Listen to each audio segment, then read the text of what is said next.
এবার রাষ্ট্রপতি মোহাম্মদ শাহাবুদ্দিন চুপ্পু বলেছেন, আওয়ামী লীগের উপর থাকা নিষেধাজ্ঞা প্রত্যাহার না করা হলে দেশের নির্বাচন সুষ্ঠু হবে না এবং এটি একটি অগ্নি নির্বাচন হিসেবে পরিচিত হবে।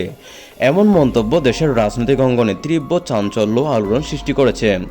এক বক্তব্যে তিনি বলেছেন, নির্বাচনের স্বচ্ছতা ও অংশগ্রহণ নিশ্চিত করতে হলে প্রধান রাজনৈতিক দলগুলোকে নির্বিঘ্নে নির্বাচনী প্রক্রিয়ায় অংশগ্রহণমূলক সুযোগ দিতে হবে। রাষ্ট্রপতি আরও বলেন, নির্বাচন শুধুমাত্র ভোটের সংখ্যা গণনার মধ্যে সীমাবদ্ধ নয়, এটি একটি বিশ্বাস ও গণতান্ত্রিক স্বীকৃতির পরীক্ষা।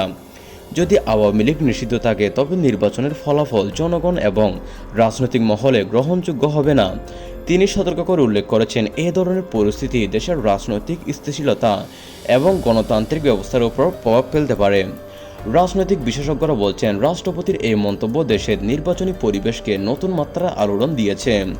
কেউ এটিকে সুষ্ঠু অংশগ্রহণমূলক নির্বাচন নিশ্চিত করার সতর্কবার্তা হিসেবে দেখছেন, আবার অনেকে মনে করছেন এটি এক ধরনের মন্তব্য যা নির্বাচন প্রক্রিয়ার প্রতি চাপ সৃষ্টি করতে পারে। সব মিলিয়ে নিষেধাজ্ঞা প্রত্যাহার না হলে নির্বাচন সুষ্ঠু হবে না।